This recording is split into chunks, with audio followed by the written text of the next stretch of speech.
Well, good evening, and thank you for coming and paying attention to the Community Development Committee meeting, February 15. We're going to start by introducing ourselves, committee members and staff. We'll start with this end.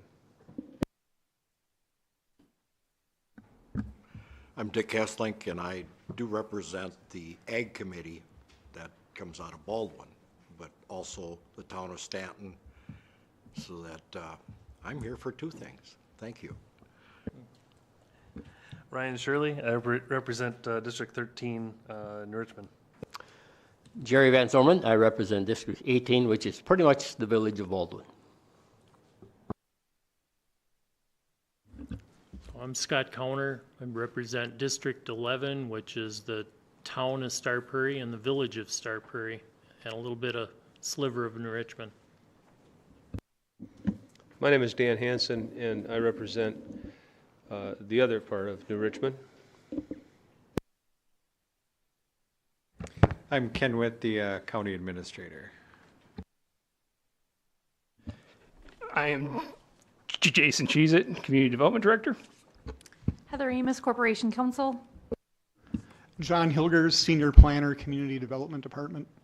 Julie Peterson, Community Development Department. Great, now we know who we are. I'd like to, before we go any further, mention, and if it's okay with everybody, I'm going to change the order of the agenda. We're going to do one little change. We're going to take item number 6, and we're going to do it first. It'll be very quick. I have a quick introduction, and then we'll move into our public hearings. First up is the minutes approval. Do we have any changes or questions regarding January 11 or January 18? No, let us have them stand as approved. Do we have any public comment? These will be public comments other than the public hearings. Any public comments?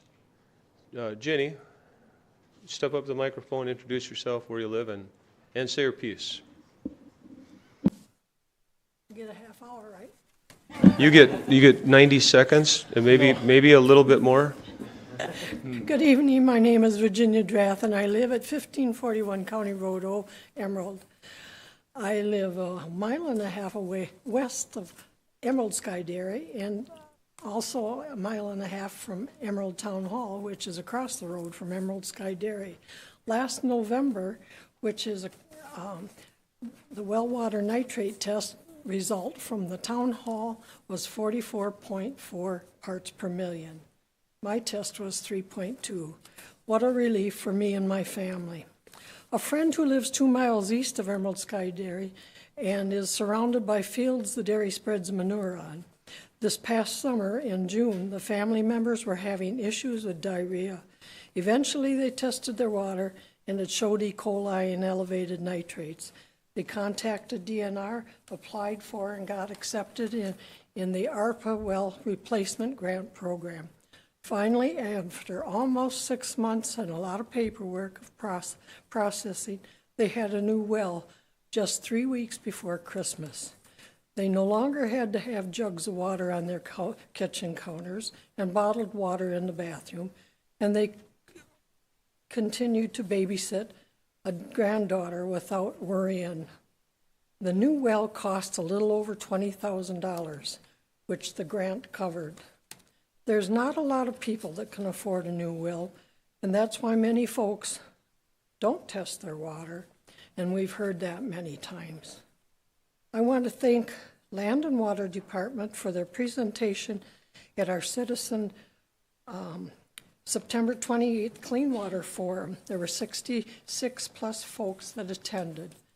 I want to thank Community Development for the water testing team for their expertise in educating folks as they continue with a proactive water program.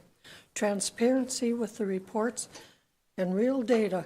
Knowing the quality of our drinking water and preventing contamination is essential to our collective health. Lastly, just a reminder, the faucets on my sink say hot and cold, not Democrat or Republican. This is everyone's problem. Thank you. Thank you, Virginia. Kim, I have you next, but the comp plan will be, okay, very good. Is there anybody else who'd like to speak during public comment? And because it's a big room, I'll ask one more time. Anybody else for public comment? All right, then I'm going to move to business item, what do we have, number 6. Before you come up to the microphone, I'm going to introduce you to Melissa Meschke. Melissa holds a bachelor's degree. She's our new St. Croix Economic Development Director. Melissa holds a bachelor's degree in marketing from UW-Eau Claire, and both her certified economic developer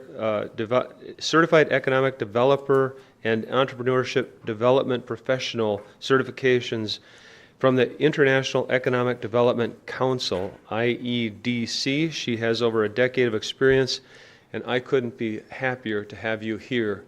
And thank you. Will you introduce yourself now and tell us all about what our new plans are for EDC?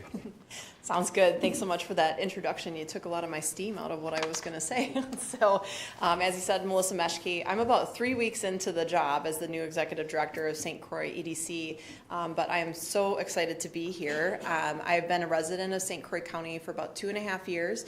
My husband grew up in the area in Somerset, so we've been together almost 15 years. So really familiar with the area, and so excited to be able to have this opportunity to represent this county. I haven't had a lot of time to actually go through and change the vision and things on the website, but I have ideas. I wanted to let you all know that I'm a very collaborative person. I'm open, I'm communicative. I really like to involve as many people as I can when I'm having conversations. Even if I don't know the answer, I likely know someone who does, and it can direct you in the right way. So what I'm really telling everybody right now, I am currently the yes woman. Give me a call, set up a meeting. I'm an open book. I'm here and ready to serve St. Croix County. So really excited to be here and appreciate the time to be on the agenda tonight. Was there anything other specific that you wanted me to go over? Well, it wouldn't be fair to put you on the spot right now, but we really look forward to working with you and developing our public-private partnership with EDC. Anybody have a question? Or welcome, Sean. Okay, no, but we will look forward to seeing you and working with you. Thank you so much for coming. Thanks so much. Appreciate it. Next up, we'll head into the public hearings. Jason is going to give us a presentation on the waiver request for the town of Troy.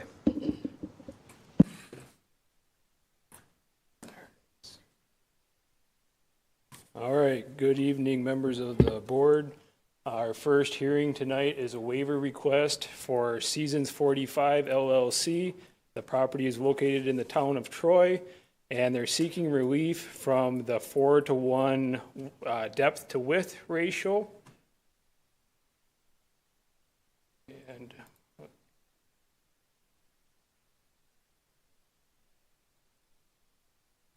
And that standard is found in section 13.G.2H of the St. Croix County Land Division Ordinance, and the waiver is sought pursuant to 13.1A of that ordinance as well.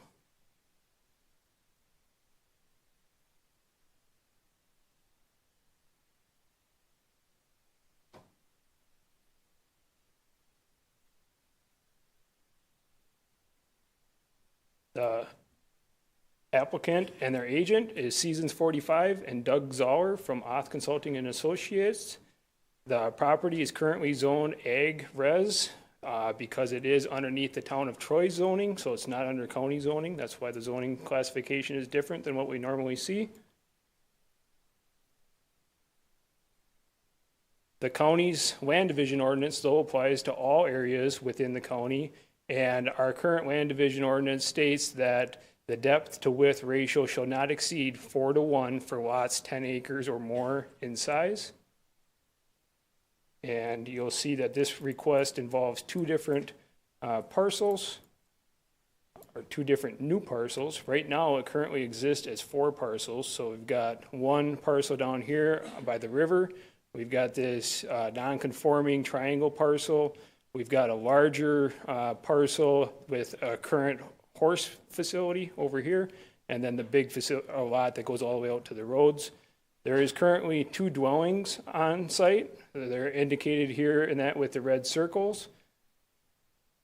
which is non-conforming. So right now, this parcel has a lot down here, this lot, and the 2 dwellings on one parcel that are all non-conforming to our standards.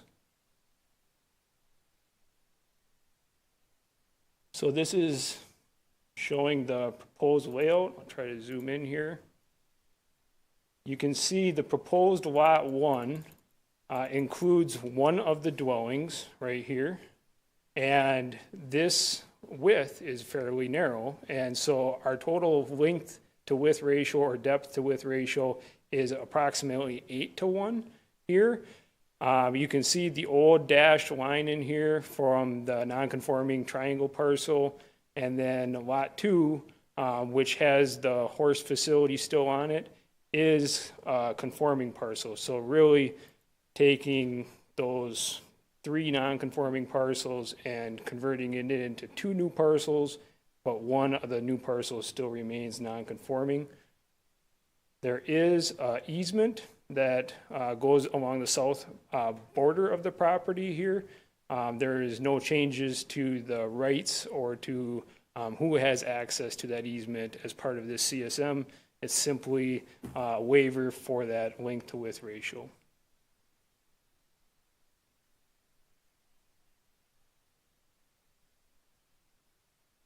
So the new lot 1, because of that 8:1 length to width ratio, will be very difficult to split up or subdivide in the future for 2 reasons. 1, because of its shape, and 2, because of the access to be able to get to the property.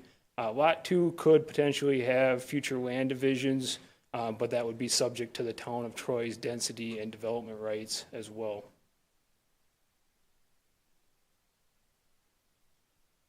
The town of Troy did approve of the proposed layout at their meeting on October 31st, 2023.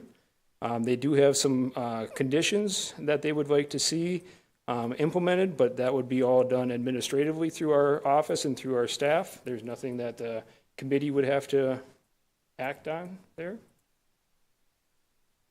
When we look at Section 13.1A of the Land Division Ordinance, basically a waiver shall follow the purpose and intent of the ordinance and not be detrimental to public health, safety, or welfare.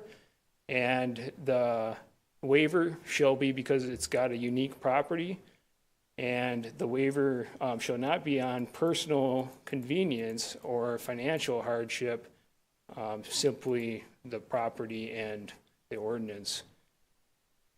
And then the property rights and that can be considered as well.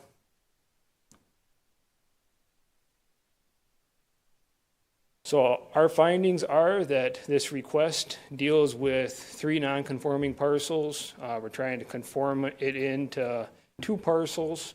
1 would be non-conforming, 1 would be conforming. We've got 2 dwellings, which are a non-conforming issue as well. The proposed layout, and that resolves that non-conforming use of the property. This is an existing parcel, on that's already long like that. So we're not creating any more, we're not making anything more non-conforming. So, because it's already existing in the configuration roughly. The request is really not based on convenience. It's more based on trying to split those dwellings into 2 separate parcels so that they each have their own land with each house. And we believe in that it is necessary in order to preserve the properties and the uses that are currently out there, and it doesn't really increase any new development potential. And it would be the minimum relief necessary to alleviate it. I know 8:1 sounds like a lot because it's twice 4:1, twice our normal standard. However, with those 2 other long skinny parcels, there's really not a way to get around it and still meet the minimum acreage requirements needed. So staff would recommend that the waiver is approved to exceed the 4:1 length to depth ratio. Any questions? Any questions for Jason? All right. Yeah, Supervisor Shirley. Oh, 1. Very good, right? Just wanted to ask the question on the page with the new layout map shows that on the lot 1 has the but it's notated that's a shared well between the two lots. Is that an issue at all? No, and that we would encourage a shared well agreement, and that for the two properties, but our ordinance doesn't pertain to wells. Wells would be underneath DNR's authority for regulation, so.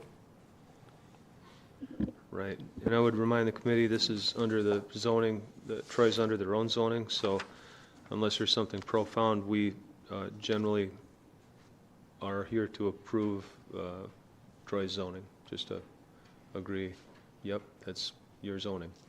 So, I would entertain a motion. Oh, Dan? Sir. Public comment first. Yeah. on the Oh, public hearing. forgive me. Does anybody from the public have a comment concerning, right, yes, excuse me. Would anybody like to comment on this rezoning for the property in Troy? Anybody here for the comment regarding the rezoning in Troy? No. All right, that being the case, we will move to business item number 1. And I'll close the public hearing on the property in Troy, and we will entertain a motion. I make a motion that we honor the waiver request for the rezoning of this drawing of the property lines here. I'll second. Second by Ryan. Any further discussion? Seeing none, all in favor say aye. Aye. All opposed, same sign. Passes unanimously. Thank you very much. Now we'll go to public hearing number 2, request to rezone 6 acres in the town of Rush River for Janet DeYoung, and John will present for this. Good afternoon, Mr. Chairman and committee members. The next hearing tonight is a rezoning application by Janet DeYoung, and this is for property at 1860 50th Avenue in the town of Rush River. The applicant seeks to rezone 6 acres from the R1 residential district to the Ag 1 agricultural district. The applicant is requesting to rezone the 6 of the 12 acres to Ag 1.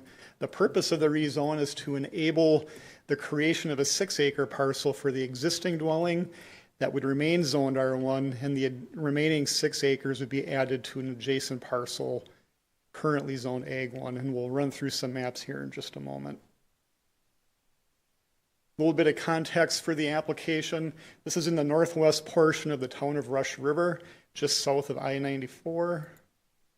Here's a Google Street view from 50th Avenue.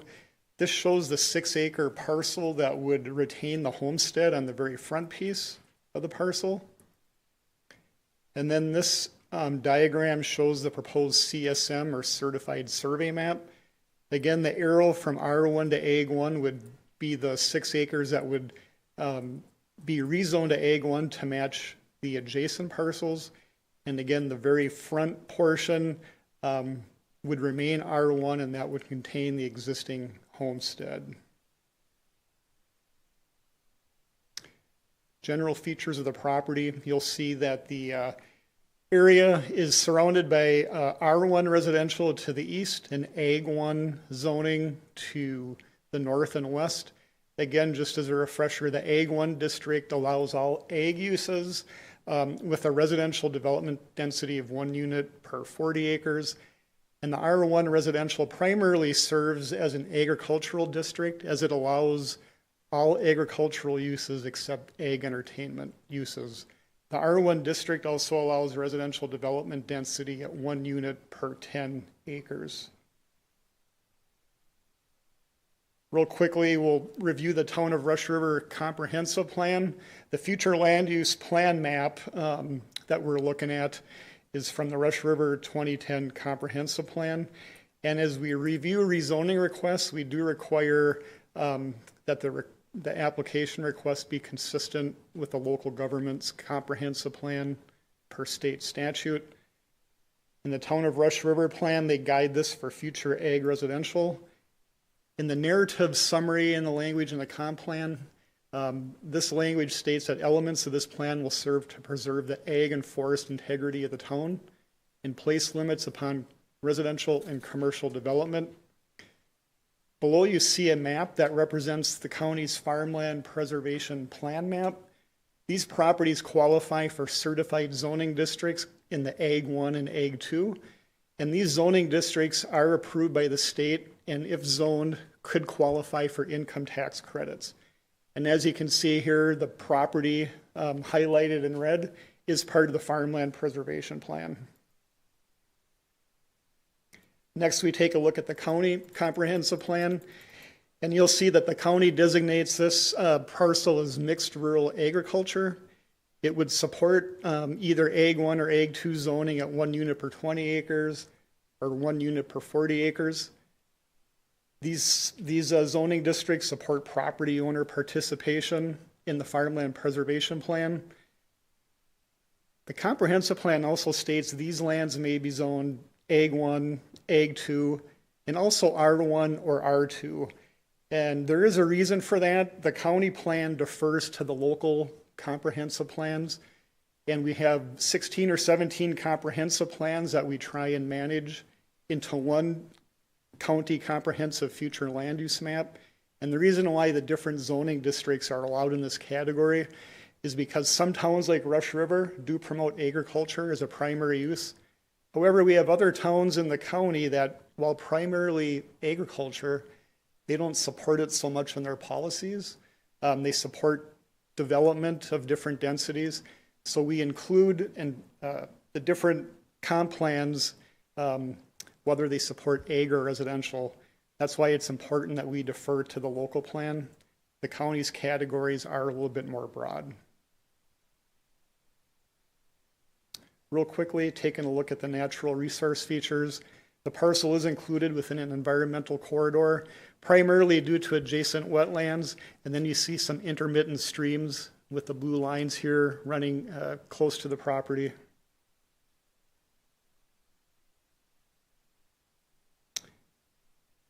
The property does not contain any shoreland, wetland, or floodplain areas, so we will not have any issues with that. Next, we take a look at productive farmland and steep slopes. There aren't really any steep slopes to speak of. Most of the property is considered productive farmland based on county soil data.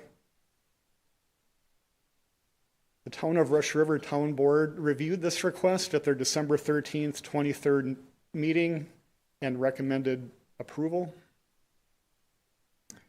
Some of the objectives cited by the town as part of their plan was to control urban development of farmland by subdivision ordinances, maintain a rural environment, protect the beauty of the town, and avoid pollution caused by poor design or mismanagement of poorly maintained properties. The criteria also establishes consistency with the natural resource management plan, the items we just covered, and that the request could comply with Chapter 15 zoning. The applicable statutes that the committee need to consider is that the rezoning and proposed use is consistent with the St. Croix County Comprehensive Plan, the Natural Resource Management Plan, St. Croix County zoning ordinance, that the town has not disapproved the rezoning request, that the rezoning and proposed use is consistent with surrounding zoning districts, and that the rezoning and proposed use is consistent with surrounding land uses. Community development action tonight, you can recommend approval, recommend disapproval, or table the request for additional information. And with planning requests, staff does provide a recommendation to the committee, and based on our review and findings, we would recommend approval of the rezoning amendment to the Ag 1 district based on the following findings: that the rezoning is consistent with the county and town comprehensive plan and the county natural resource management plan, that the future land use maps and future land use category descriptions within the plans of both the town and the county support the rezoning request, that the town of Rush River has recommended approval of the request, and that the proposed use is consistent with and could comply with statutes or standards in the Chapter 15 zoning ordinance. As of 4:30 this afternoon, staff has not received any public comment on the request. And that concludes the overview. Thank you. Thank you, John. I think we'll turn to the audience and ask if there's public comment on the DeYoung rezoning request. Is there any public comment for or against the rezoning in the town of Brush River? Seeing none, do we have any questions for John from the committee? No, I'll close this public hearing and entertain a motion. We have a motion from Ryan Shirley, Supervisor Shirley. Make a motion to approve. Very good. And a second from Supervisor. I second the motion. Very good. Any further comments from the committee? Seeing none, all in favor say aye. Aye. Any opposed? No, it passes unanimously. We will move on to business item number 3, resolution to recommend adoption of the updates to the comprehensive plan. And this is also a public hearing.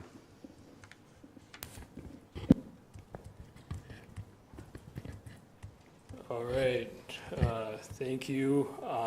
First of all, this has been a 16-month-long process, and I'd like to acknowledge all of your time as a committee going through these changes, as well as countless hours of staff time, both in community development and with highway, public health. There's been a lot of sets of eyes and that on this, including the EDC as well. So it's been a long process. This is the second step from the end of the process, the public hearing. And if then the committee recommends approval to the full county board, that would be the final step for the approval. So a Class 1 notice was published in the Star Observer on January 11th, 2024, establishing the hearing tonight for the comprehensive plan update. That notice is required to be a 30-day notice, so the county has complied with that requirement. We have received a couple public comments, and that they were provided to you on the handouts from Kim. And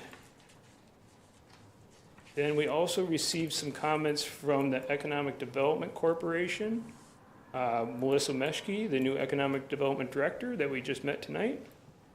And so there, in your packet is a summary of changes that have been compiled since the original draft was put online for the public notice. So we call the draft that's been online through this 30-day period our January 12th version of the comp plan.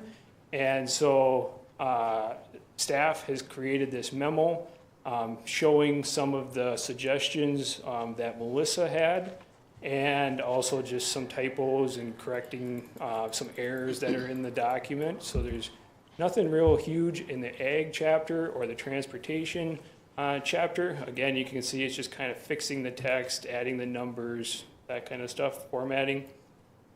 When we get to the economic development chapter, Melissa suggested adding the University of Wisconsin campus to the schools for secondary education. She also provided some text. Remember, we brought up the plan didn't have a lot to do with small businesses when we first brought that chapter to you. So her being the expert, we included some text that she suggested here. Really pretty factual in nature. So staff is okay with all these comments so far.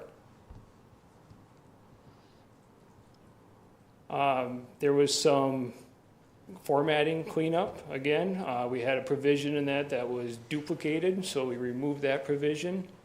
Added a couple links to the different organizations that may have economic development help. And then her feedback that staff wanted to take and bring to your attention, of course, but that we were not comfortable in changing because they are goals and objectives and policies are provision D here. And the first one is she questions goal 3.2, limit the rural development that cannot be supported with the existing road system, infrastructure, and available services. She thought maybe that was limiting for rural development. So any of these, I guess I'm looking for you guys to speak up if you think that you want to change it at all. Goal 3.3 is to ensure that new businesses do not detract from the predominantly rural character of the county. And provision 3 is as identified, and so these are policies now, as identified in the 2022 survey, residents support the following businesses: ag farms, service businesses, and light industry, high-tech industry, manufacturing, and retail development and tourism. So that is a change that is supported by our UWRF survey that we had completed. So we don't have any questions about that one. And then provision 4 here, just inserting the text in all economic development activities, including but not limited to, so that's just encouraging the collaboration between the county and regional level. And then the last one was actually a staff comment when we were reviewing the policy. It made more sense not to say county in that because of towns. The towns are really the ones that are creating their zoning maps at the town level through their comprehensive plans. And so the towns and that are the ones that are going to take and determine whether or not commercial and industrial businesses are situated or suited for an area. So I guess just going back, does the committee desire to change provision 1 or 2 there, those 2 goals? Those 2 goals were pretty well supported by the survey results that we got back. There was a lot of survey respondents that wanted to keep the rural character of the county and, you know, support the infrastructure that goes along with it. Blow that up a little bit, Jason. You bet.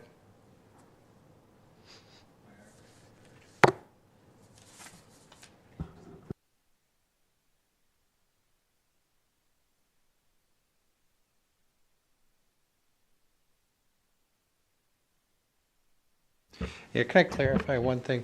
So these are changes you have made from the draft, and you want to know whether to leave the changes in, or these are changes that are suggested, and you're asking for approval to put them into the final version? Right. So, sorry. And then Which way? The text here, everything that is not highlighted are changes that we have made to the draft that have been formatting, or we feel that they do align with the survey results and the comments that we've received. These 2 here, we feel are policy, procedure driven, and that's why we wanted to bring them to your attention, but not just automatically change them. So They'll come back to it after the public hearing then. okay. Zoom back out.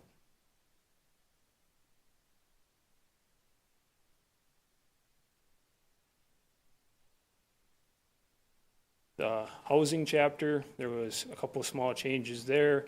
I believe Supervisor Van Summeren brought up in that the many versus the most households, so that changes in there. Utilities and community facilities, cultural resources, no changes.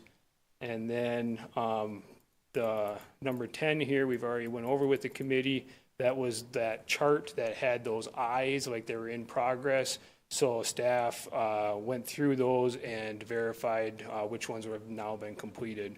And so that table has been updated, as you'll see right below it here. So there's no more eyes within that chart. So with that, I can turn it over for public comment unless you got any comments for me. Let's have public comment, and then the committee will make their comments. Is that fair? Very good. All right, we'll open it up to public comment. Anybody in the public that would like to go, raise your hand and we'll invite you to the podium. Ms. Dupree.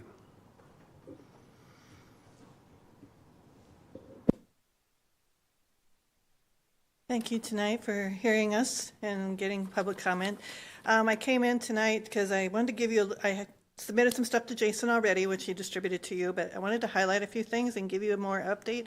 I've been working with a lot of folks in Waupaca, Wisconsin on a on-farm digester that they have going in, or trying to go in over there.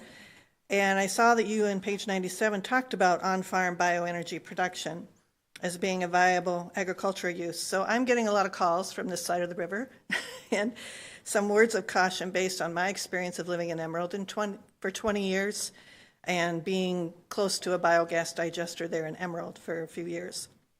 First thing we learned in Emerald was nutrient management plans do not guarantee soil health or water quality, period. Secondly, the biogas didn't do us a whole lot of favors in Emerald. And 20 plus years later, the town hall, as you've heard Jenny talk about earlier, and the soil phosphorus levels around the Emerald Sky Dairy are exceedingly high, and that's concerning. So while the regional digester at Nature Energy was trying to input here in St. Croix County over the last 3 years, seems to be at bay, the new player in Wisconsin is now Vanguard and BlackRock. And they're trying to put in on a lot smaller farms, 300 to 1,000 cows. They're doing a lot of more co-digesting. So the Waupaca proposal is like a 2-to-1 food waste to manure. It's a lot more food waste than manure. And they actually admit that they are going to have more waste at that farm coming in than their nutrient management plan can absorb. And so they're talking about pelletizing it and putting it out for sale. And that's a whole nother kettle of fish with DATCAP and being licensed to be a fertilizer dealer. And the difference with Vanguard is that they're claiming that they will take anything organic. And that's looking at pharmaceutical waste, human waste, slaughterhouse waste, besides the food waste and the manure. Something to keep in the back of your mind. So as a result of that, DNR in Waupaca has said that this is actually industrial waste. It's not ag waste coming out of their digester proposed over there. So that's a difference that we're starting to see with Vanguard. We had a PhD person who, believe it or not, she lives in Maryland. She was working with the University of Tennessee out of Knoxville, but she did her dissertation of PhD on biogas and Wisconsin and CAFOs. And I sent that to Jason. There's a short summary, and then there's the whole kit and caboodle if you want to read it. But she was commenting that a lot of the digestate studies that are done here in this country are done in a lab. They're not really done in the real world, and your weather conditions and your soil conditions can play a huge part into some of these studies.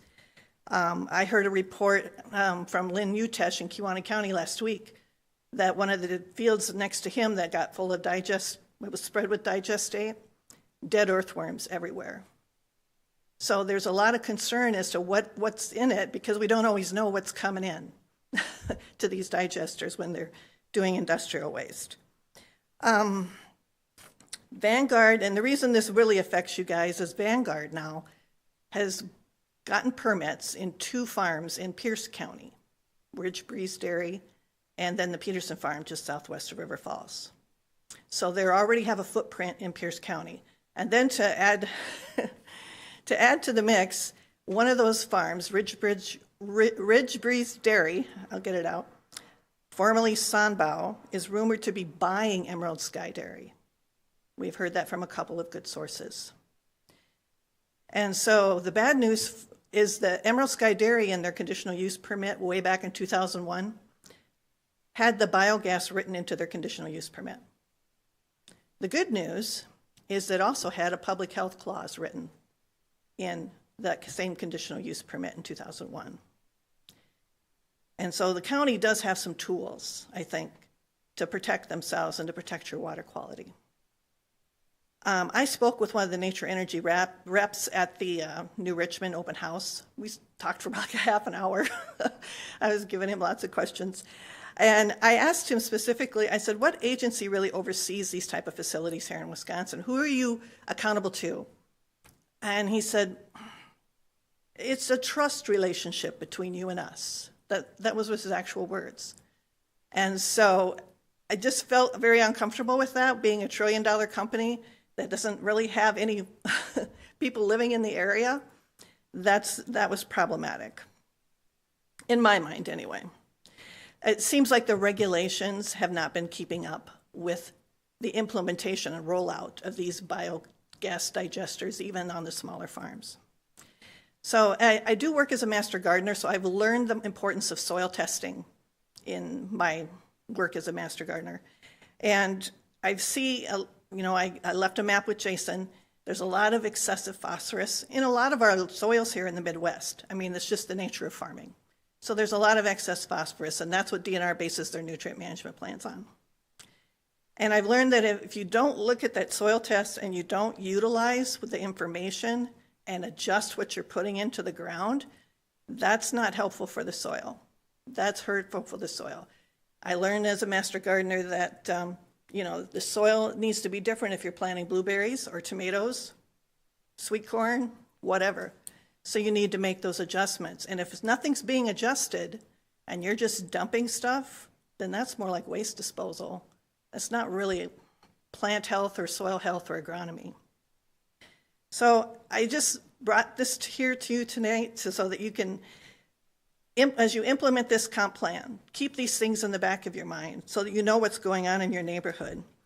Your citizens, as Jason was saying, obviously value water quality. They really value the rural scenic views, the open spaces, the prairies, the wetlands, the air quality. And I just encourage you to follow their lead. I remember sitting in those town halls meetings back in 2000 when Emerald Dairy was being discussed. And Tom Dorsey was the county board chair at the time. And he got behind the project and he wouldn't hear anything from anybody about negative not trying to do this in Emerald. And he didn't make the next election. He didn't get reelected. So water quality is something that I know is very important to folks and they will vote on. So just a word to the wise to follow their lead. And I'm a farmer's daughter, granddaughter, and great-granddaughter. I get that farming has changed. But what has not nor will ever change is our need for clean drinking water. Thank you. Thanks, Kim. Who else would like to speak during public comment regarding the comprehensive plan? Would anybody else like to comment? Yes, come on up to the podium, introduce yourself, and where you live, please. Good evening, and thank you. My name is Amy Peterson. I'm the Community Development Director for the City of River Falls, Wisconsin. And I'm here to provide you a few comments I would hope that you would take into consideration as you look at your draft comprehensive plan before you. The findings, opportunities, and visions and goals in the plan do not seem to be in line with the proposed future land use plan. The data and plan vision state that the county wants natural resource protection, farmland protection, open space between cities and villages with limiting subdivision development in towns, and intergovernmental coordination. And yet the proposed future land use plan shows the opening of half the county to residential development with the 3 land use categories: residential, mixed rural, and mixed agriculture. And cities were not consulted in the plan. City and village future land use plans should be reflected in the county's future land use chapter and map. The labeled commercial development node between the city of River Falls and the city of Hudson is in fact not a node. If implemented, it will bring incredible sprawl to the Highway 35 corridor, ultimately with no distinction between cities. The fact is that the state of Wisconsin and St. Croix County are losing what is most important to them: farmland and natural resources. We're losing it to the scattered, low-density development. And today we need representatives that will make the difficult decisions to ensure a better future for those that come after us. Ultimately, this draft plan is incomplete due to the lack of consistency with city and village comprehensive plans. The key to success as a county lies with supporting successful and unique communities while considering the overall sense of place for the county as a whole, which includes natural resources, farmland preservation, and some open space between cities and villages. This plan does not reflect that. I ask that you reconsider the future land use and farmland preservation maps and seek additional feedback from cities and villages in the county prior to sending the draft plan through the adoption process. Thank you for your time and consideration this evening.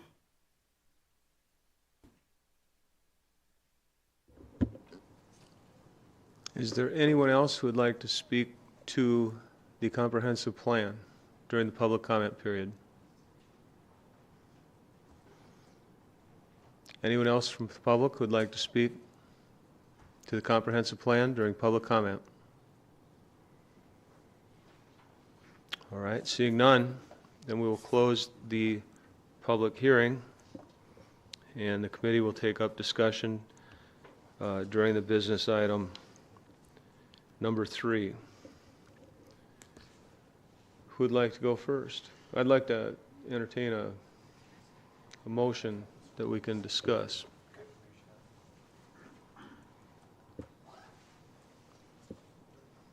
I'll make the motion to improve the draft comprehensive plan.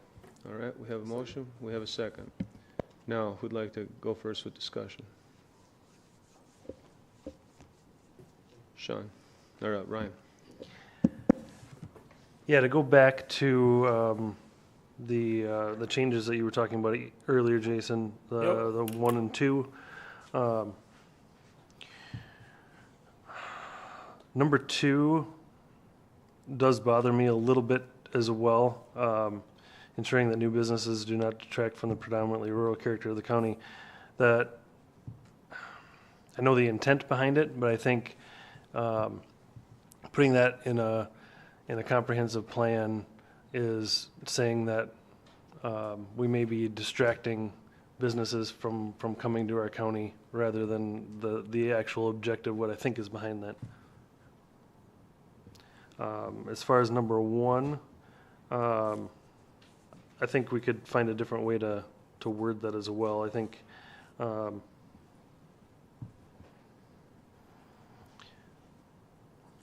defer to our other members here. Which one are you talking about? EDC comment to revise 3.2 limit rural development that cannot be supported within the existing road system, infrastructure, and available services? Comment on that. Go ahead. That can kind of be a double-edged sword, because when you take our existing infrastructure systems in the rural areas and you're developing them, a lot of these existing roads become a higher level of a road. They become a thoroughfare to bring people in and out, and you don't necessarily want to have them where there are continuous driveways going down. A lot of what we do, the current practices is to back develop so that you have lower use roads for the providing infrastructure for the new developments that come out, so you have points of access onto these more heavier traveled roads. And because once you develop these parcels in the areas that have higher density in like the R2, you don't, it's less safe conditions to have real high development along those main roads that become arterial roads of the future.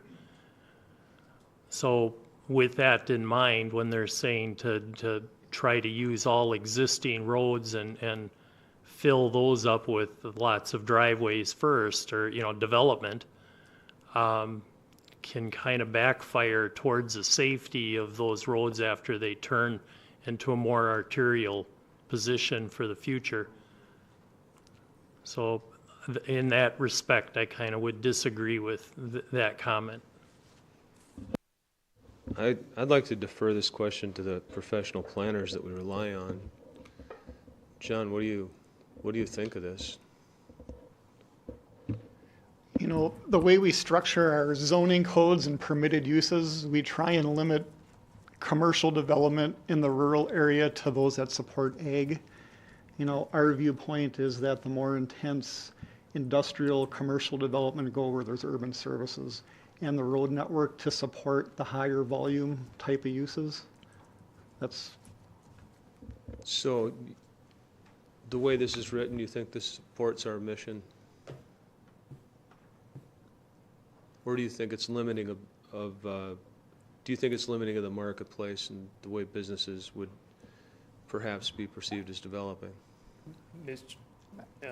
Oh, go ahead. I can maybe, suggest some rewording of 3.2, just from what I've heard with Supervisor Shirley's comments is maybe it's something like encourage planned and orderly development of the existing road system and future road system, infrastructure and available services for rural development.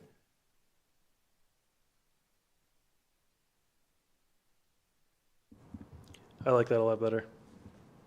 Something like that. That gives way for growth of the road system, not saying we're sticking this road to what it is and only what it is. Maybe to shorten existing road system and future road system, what I just said, maybe it's just transportation systems. So encourage planned and orderly transportation system, infrastructure, and available services for rural development.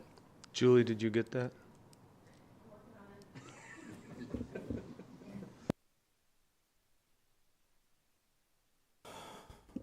I'm going to let Julie catch up because I want to make sure that's dead on if we're going to vote on it. Let me repeat it. Encourage planned and orderly development, encourage planned and orderly transportation, infrastructure, and available services for rural development.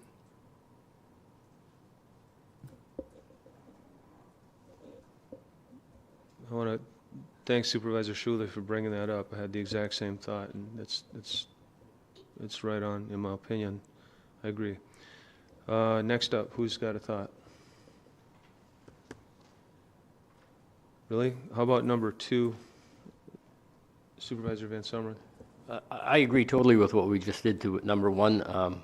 Again, the way it's written here, we're limiting, a road will never be wider than 8 feet wide if it's an 8-foot wide road, and that's not going to work. Number 2, if we go along with what the comments on what people have given to us in the survey that we took, then we certainly do want to keep number 2 in there because we don't want new business that will distract from the rural character of the county. That was very, very important in the survey that we maintain that rural character. And so I would leave that one as it is.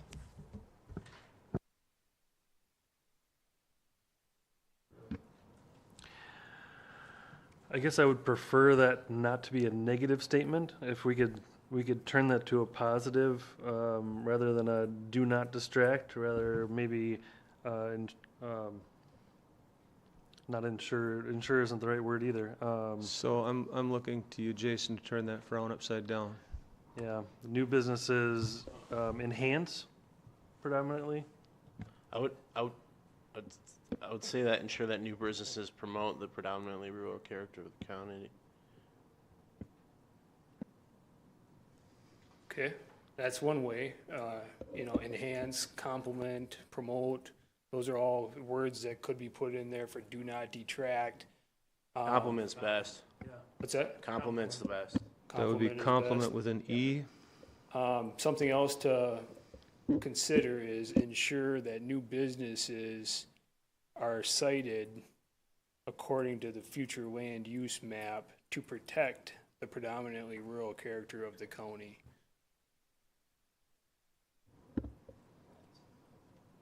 Just another way to Say that again.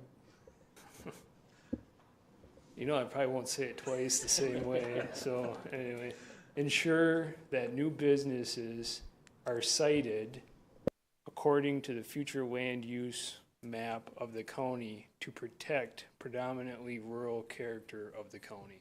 Strike the word future. We have a land use map. Ensure that, Okay. no, I'll wait for Julie to read it back and we can see what we have. Let me repeat. Well, it won't be the same the third time. I want to thank the audience for your forbearance while we work through this. Okay, I know I'm missing words, but what I have is to ensure that new businesses are cited according to the land use map to protect the predominantly rural character of the county. Perfect. Are we good? All right. Just one comment. Is cited a good word or located better? Do people understand cited? I mean, we understand it maybe, but located is probably I want to use the lawyer's language because they're the ones that are going to have to keep us out of trouble. How do you all feel about changing the word in number 5, changing the word county to towns? After all, we are a county government, not a town government.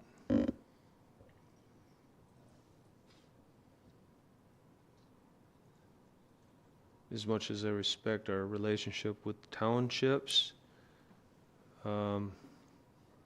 EDC comments to revise and staff recommends policy number 22, commercial and industrial businesses not compatible with the rural character of the county changed to towns, not compatible with the character of the towns will be encouraged to locate in urban locations. Well, what do you all think?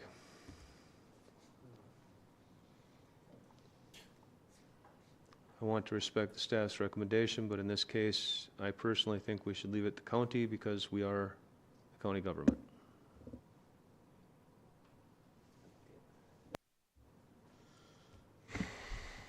I agree. County should be put there. It's a county comprehensive document, so I agree. Yeah, I can just give you a little background information on why we suggested changing it to towns was just because we don't have control in the county land use ordinances over the incorporated areas of cities and villages. And so that would mean that we're only really regulating the unincorporated areas, and so that's why it was in there, but it's totally fine to switch it back to county.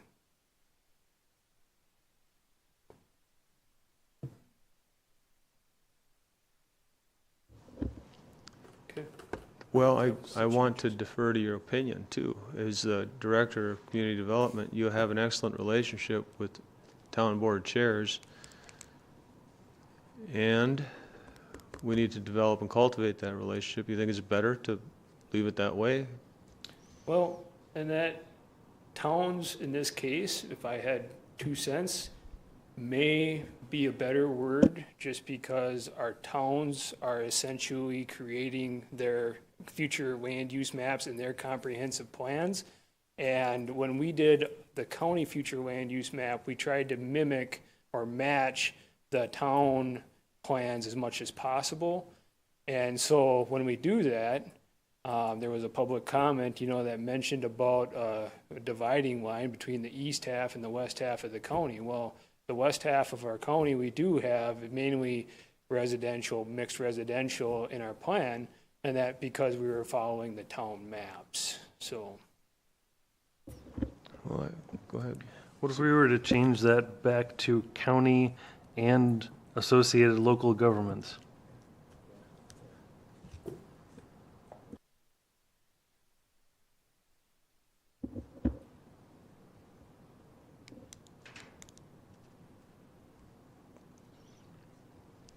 I think I'm going to defer to You guys are the Jason's opinion. policy- Yeah, I you guys are guess. the policymakers, I so- know, but if Jason thinks it's better towns, I guess I'm going to defer to his opinion on this. It's not that big of a deal, and if it towns it's just one word. I think we'll leave it towns. It's not going to make a big difference in how the policy reads. I think I'm sorry I brought it up. Let's leave it. Let's leave it, Towns. That was 5 minutes of your lives. I'm not going to be able to get back to you. Let's. Oh, I'm sorry, Dick. Go ahead. I like the idea of leaving it as towns for one reason. Every town has a little different idea of what rural character is. So you're not predominant over the whole county, no matter how you look at it, like the line between developed and ag. So every town has their own identification as how they want it. And you're following the plans that they already have. So I like the towns. You're not stepping on anybody then. I would point out this is the value of having a member of a town board as an ag representative on our committee. Thank you, Dick. I appreciate having you here. All right. I'm persuaded. If you'd just forgive me for bringing it up, could we leave it in towns and let it ride? I can see the 17th month coming up, so let's go with towns. All right. Any other questions about the changes that we see on page 70 of your packet? Any other questions or concerns concerning the vote at hand, which is to recommend to the county board approval of the comprehensive plan?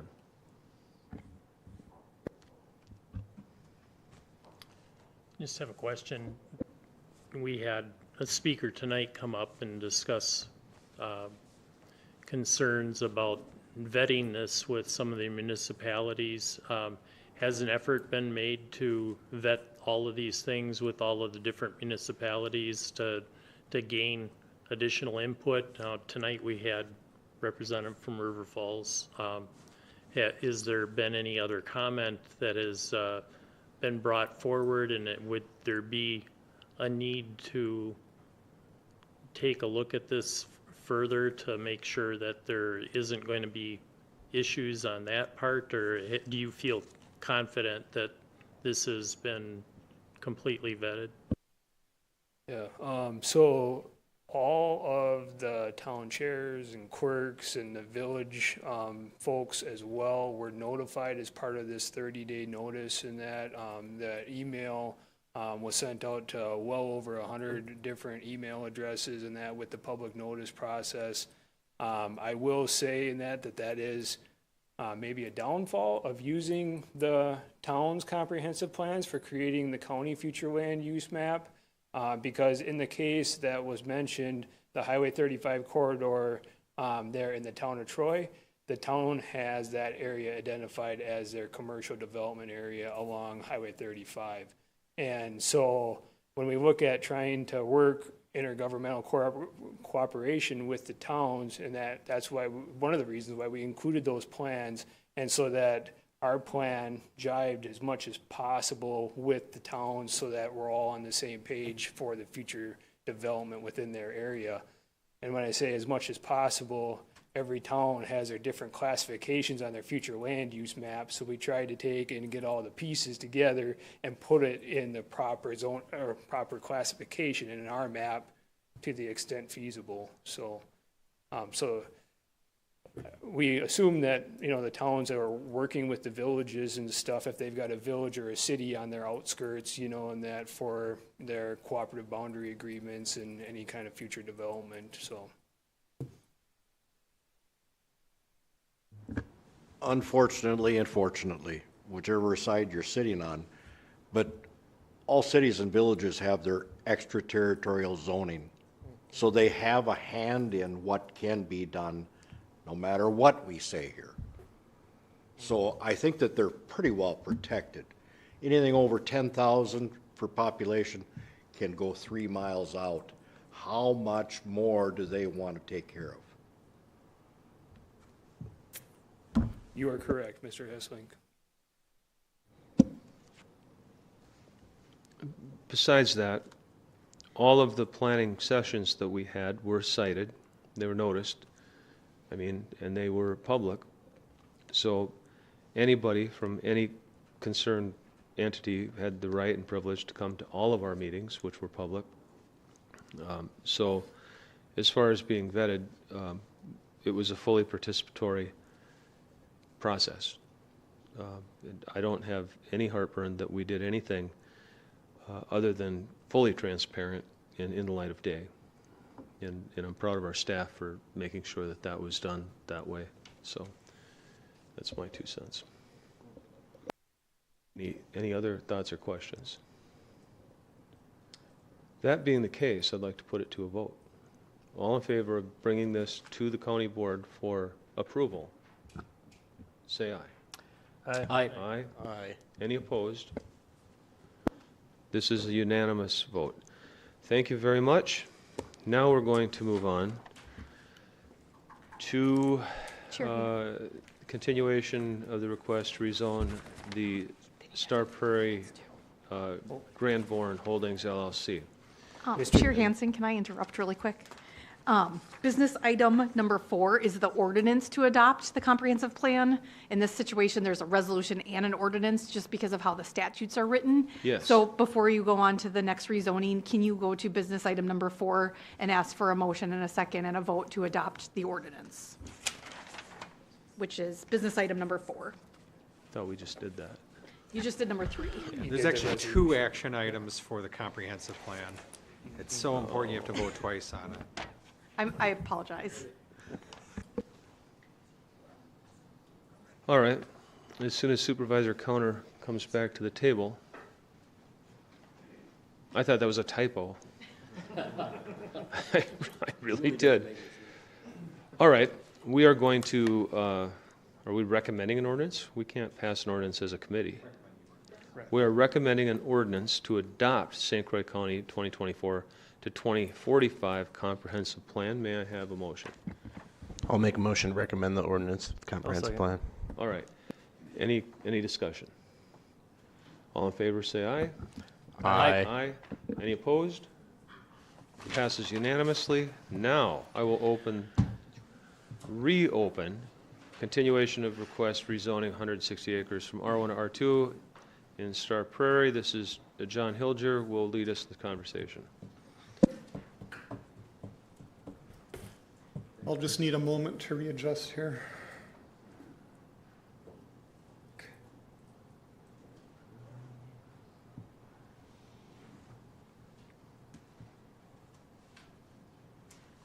Mr. Chairman, committee members, this next hearing is a continuation of a rezoning public hearing that began in November of 2023. This is relating to the Grand Bond Holdings property in the town of Star Prairie. 160 acres. The applicant is seeking to rezone the property from R1 residential to R2 residential. At the November public hearing, the committee allowed the discussion to be tabled for 30 days until December to give the township a little bit more time to weigh in on their recommendation